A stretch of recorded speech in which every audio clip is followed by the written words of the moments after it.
Niining panahon nga ang putling ebanghelyo gihagis sa mga hiwi nga pagtulunan.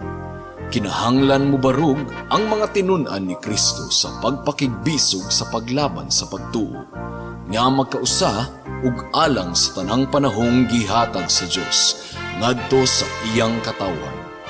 Maoy hinungdan nga namugna kining tulumanon ang putling ebanghelyo. 30 minutos nga pagsabwag sa tinuod nga ebanghelyo. Kauban ni Pastor Jeremias Hangad, ang putling ebanghelyo. Tulumanon nga gihatod kaninyo sa Herald of Grace Radio Ministries Philippines. Ang putling ebanghelyo. Ang putling ebanghelyo.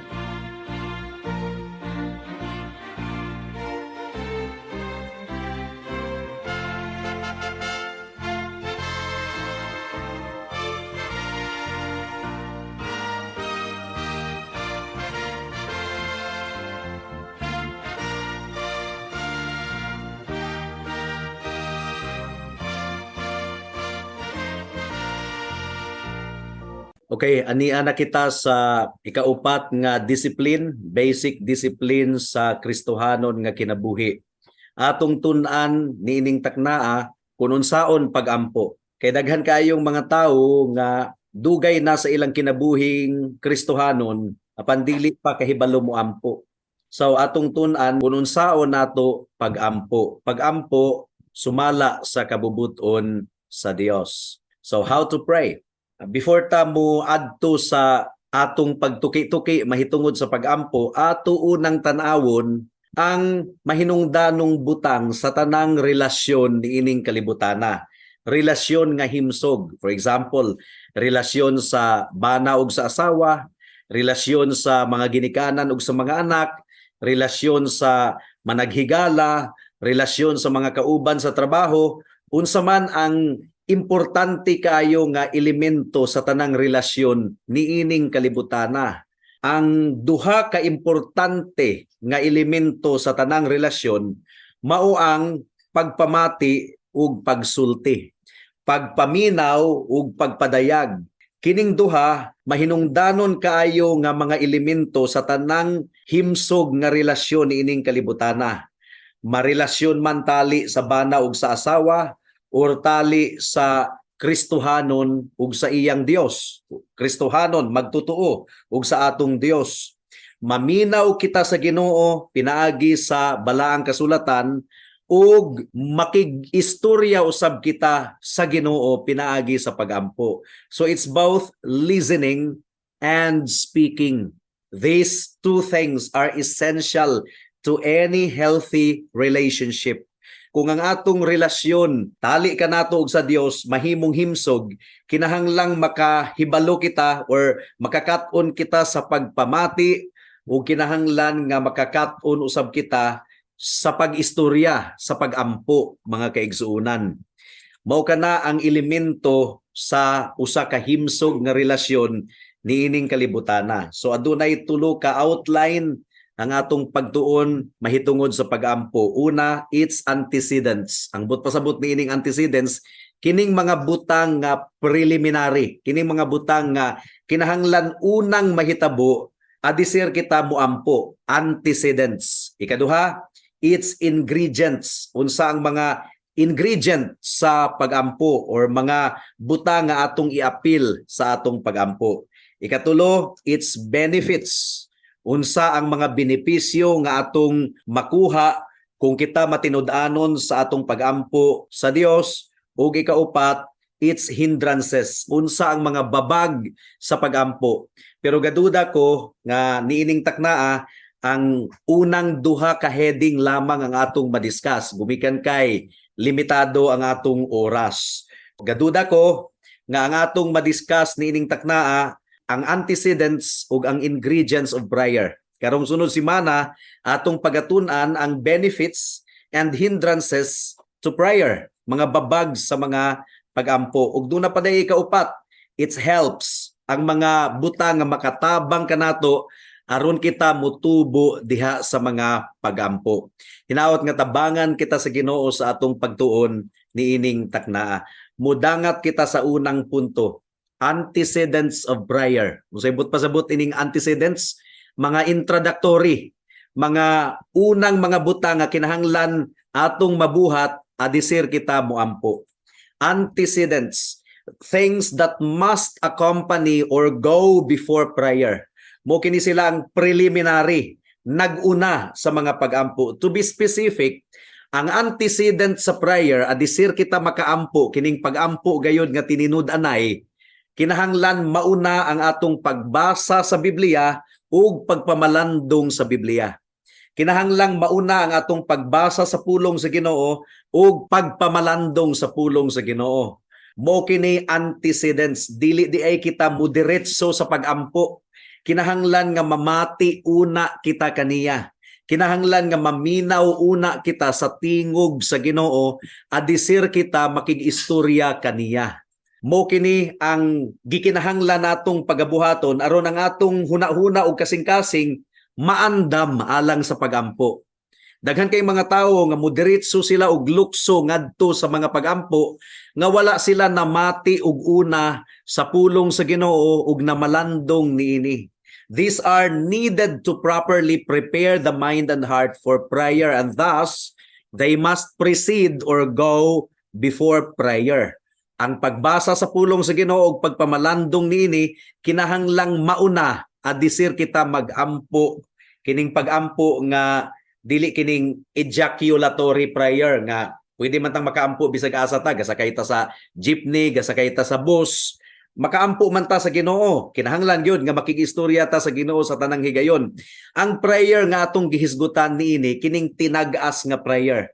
Kining kitara ug ang Dios gagahin nga taas nga panahon aron kita makaampo, kay usa kini ka importante kayo nga buluhaton sa tanang mga anak sa Dios. Now, daghan kayong mga Kristohanon nga moderitso sila og lukso sa presensya sa Ginoo, nga wala gani sila na malandong una, wala nila giandam ang ilang kasing-kasing ug hunahuna. So, ang kasagarang mahitabo ni ana, malah ang ilang pagampo, mechanical.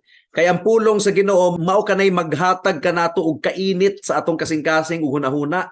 Mao kanay maghatag kanato og confidence nga magampo. Mao kanay maghatag kanato og kadasig nga atong ibungat ngadto sa Dios ang atong mga pagdayig, pasalamat ug pagpangaliw po mga kaigsuunan. So dili di ay kuno kita moderitso og lukso sa presensya sa Ginoo ug mo bungat kita sa atong pagampo kung ang atong kasing-kasing ug hunahuna wala maandam. Ug unsaon nga maandam ang atong kasing-kasing ug hunahuna, kinahanglan nga mapainit kini, madasig kini pinaagi sa pulong sa Ginoo. Deep thinking upon Scripture is the best way to prepare the soul for the work of prayer.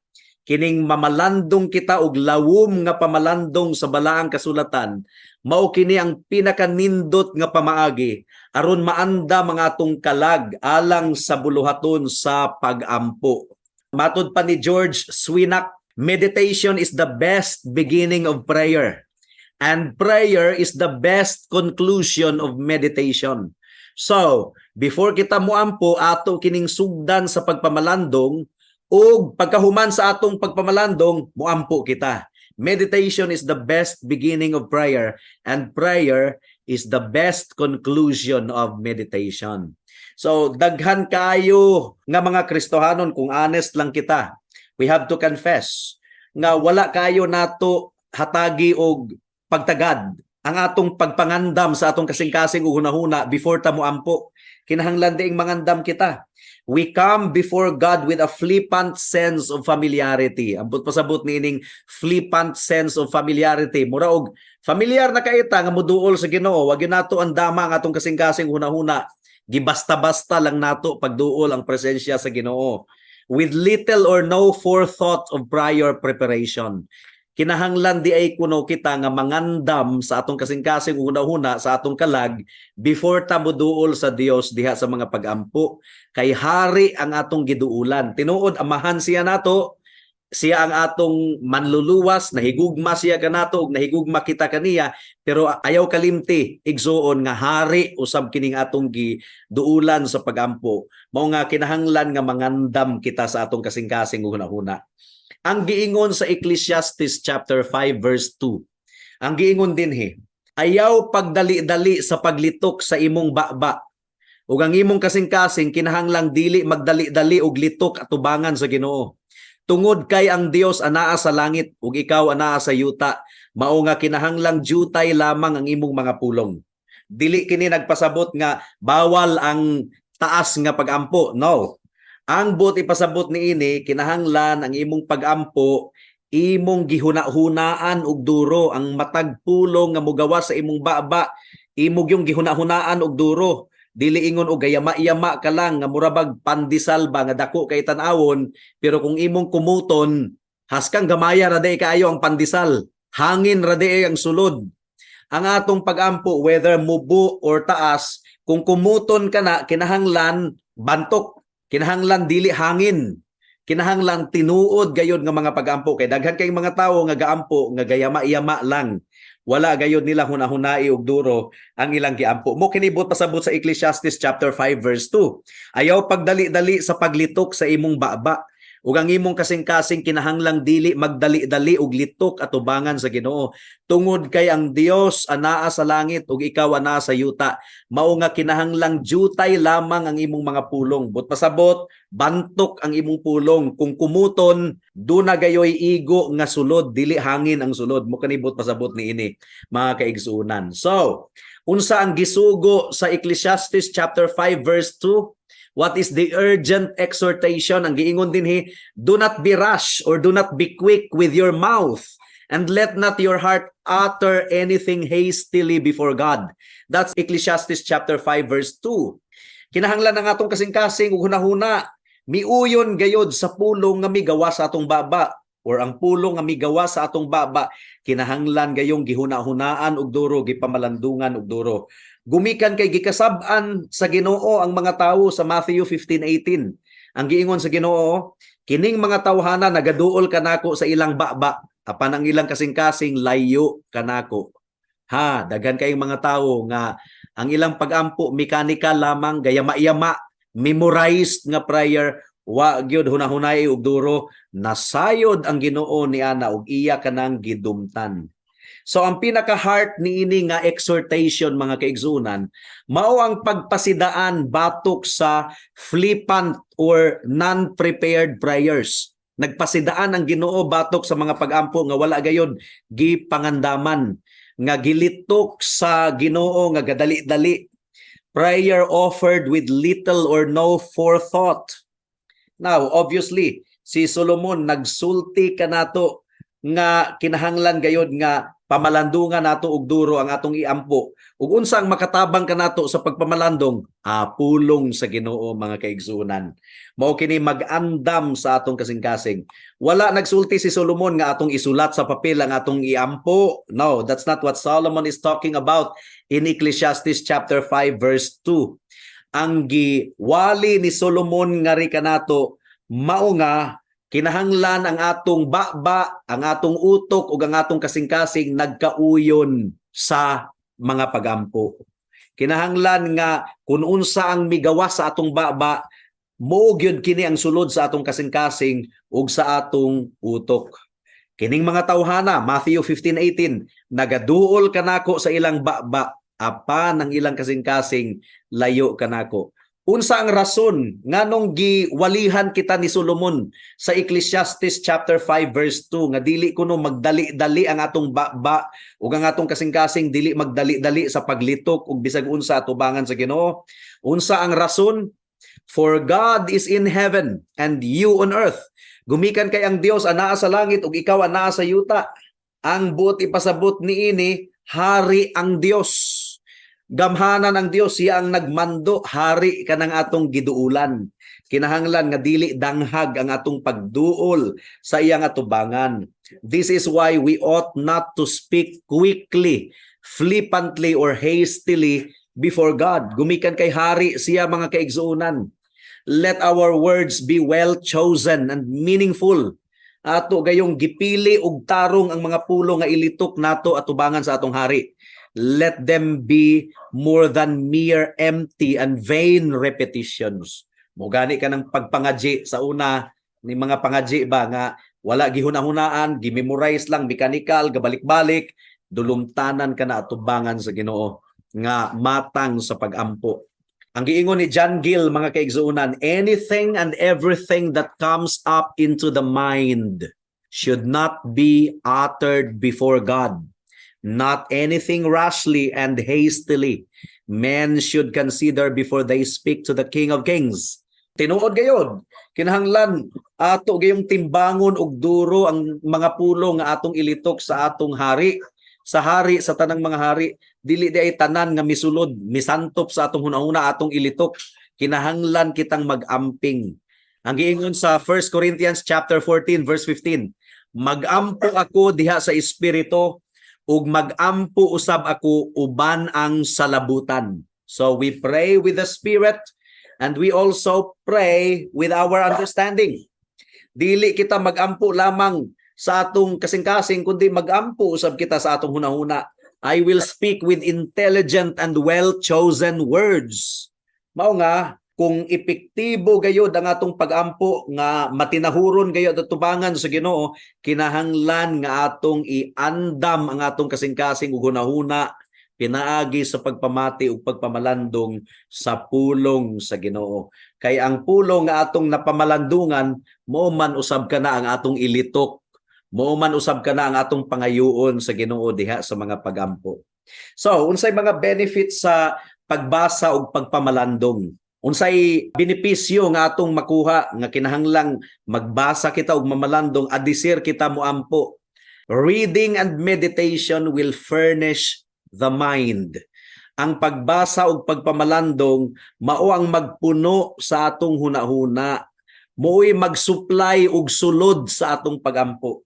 Kanang mga pagampo bitaw nga gabalik-balik lang, Lord, hatagi ako kapiskay o kabaskog sa panglawas. Gabalik-balik nga mga pagampo, gumikan kay wala na gayoy naduga nga sulod ni ana.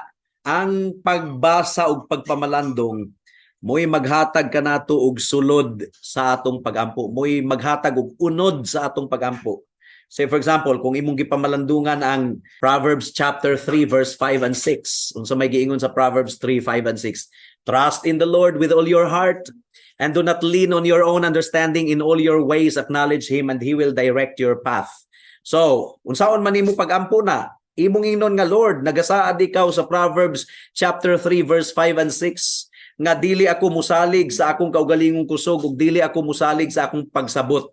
Tabangi ako Ginoo nga dili jud ko musalig sa akong kaugalingon, nga ang garbo dili maghari. Ug nagsaad ikaw nga kung ilhon ka nako sa tanan nga akong pagabuhaton, imong giyahan ang akong lakang. So, imong gilitok ug balik sa Ginoo ang iyang gipamulong, ang iyang gisaad. Ang pagbasa ug pagpamalandong mo'y maghatag, mo'y mag-supply og unod sa atong pagampo.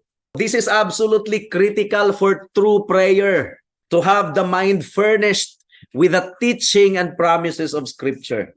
Importante gayud kini sa tanang mga tinuod nga pagampo. Nga atong hunahuna ug kasing-kasing masudlan sa lig-on nga pagtulunan og mga saad sa pulong sa Ginoo, mga kaigsuunan. Ang giingon sa Psalm chapter 119 verse 49, hinumdumi ang imong pulong sa imong ulipon nga maoy patukuranan sa akong paglaom. Giclaim sa salmista ang pulong sa Ginoo. So hinumdumi ang imong pulong sa imong ulipon. Unsaon man pagsayod sa salmista sa pulong sa Ginoo ngadto kaniya kung wa siya gabasa, di ba? Kung unsa ang iyang nabasahan og napamalandungan mo kini iyang gilitok sa Ginoo sa pagampo. Such a petition necessarily implies knowledge of those promises. Adunay kaalam ug kahibalo ang salmista sa gisaad sa Ginoo. Maong iya kining gipangayo diha sa iyang pagampo. Hinumdumi ang imong pulong sa imong ulipon nga maoy patukuranan sa akong paglaom. That is, remember what you have promised in that word. Remember what you have promised to your servant. So, unsaon man nimo pag angkon sa saad sa Ginoo kung wa ka nakabasa og nakapamalandong sa saad sa Ginoo. Ang giingon sa 1 John chapter 5 verse 14, mao kini ang pagsalig nga atong nabatunan sa iyang atubangan, nga kung mangayo kita sa bisag unsa sa iyang ngalan, mamati siya kanato. Saad kini sa Ginoo. Pwede nato kining ilitok ngadto kaniya sa iyang pagampo, Lord, nagsaad ikaw ug akong gisaligan ang imong saad, nga kung mangayo ako sa bisag unsa sa imong ngalan, mamati ikaw kanako. Apan nagampo si Jesus, Lord, not my will but yours be done. Dili ang akong kabubuton kun dili ang imong kabubuton. Busa nangayo ako Ginoo nga imo akong lamdagan ug imong ipadayag kanako ang imong kabubuton. Ug nagsaad ikaw nga kung mangayo ako kanimo sa bisag unsa sa imong ngalan, mamati ikaw kanako. So I'm praying for guidance that you will reveal unto me your will. So, mutubo ka sa pagampo. Makabaton og unod, duga nga unod ang imong pagampo. Dili mahimong balik-balik ang imong pagampo. Gumikan kay nasuplayan kini og content sa pagpamalandong sa pulong sa Ginoo. This will enable us to have our prayers saturated with the promises and precepts of Scripture. To pray back to God, atong gilitok og balik sa Ginoo, to pray back to God what He promised to do. Atong gilitok og balik sa Ginoo diha sa mga pagampo ang iyang gisaad ngari kanato. Thus, if you or I am to approach the throne of grace properly, kung insakto gayud ang atong pagduol sa trono sa grasya, we must come with the word of God upon our lips. Kinahanglan ang pulong sa Ginoo mao ang ilitok nato sa atong baba. Matud pa ni Donald Whitney, mga kaigsuunan. Donald Whitney, meditation allows us to take what God has said to us and think deeply on it, digest it, and then speak to God about it in meaningful prayer. Mao kana ang benepisyo sa pagpamalandong sa pulong sa Ginoo. Masuplayan og content or unod ang atong mga pagampo. Ikaduha nga benepisyo sa pagbasa ug pagpamalandong sa pulong sa Ginoo. Reading and meditation will prepare the heart. Andamo ng atong kasing-kasing pinaagi sa pagbasa ug pagpamalandong. That is, they will put our hearts in a proper disposition for prayer.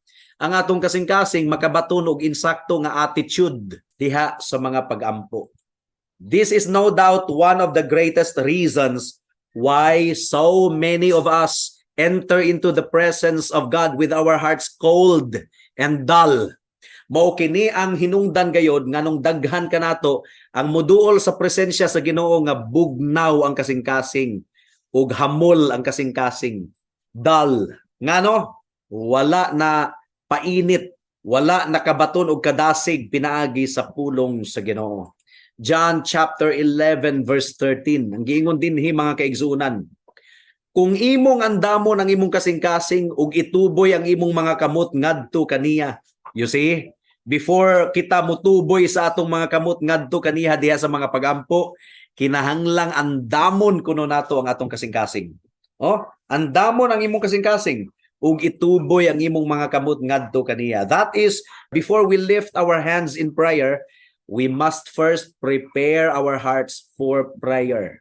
Ug wala na gayoy makapaandam sa atong kasing-kasing diha sa mga pagampo nga labaw pa kaysa pulong sa Dios. Ang pulong sa Ginoo mo'y makapa-excite sa atong kasing-kasing nga moduol kaniya diha sa mga pagampo. We are coming before the God of heaven and earth. We are entering the very throne room of Him who is a consuming fire. Muduol kita sa Ginoo pinaagi sa iyang mga saad. Ug nagsaad ang Ginoo nga siya ang nanag-iya sa tanang mga hayop ug mga kakahuyan, mga butang. So ang atong gipangayo, gamay ra kay na atubangan sa Ginoo.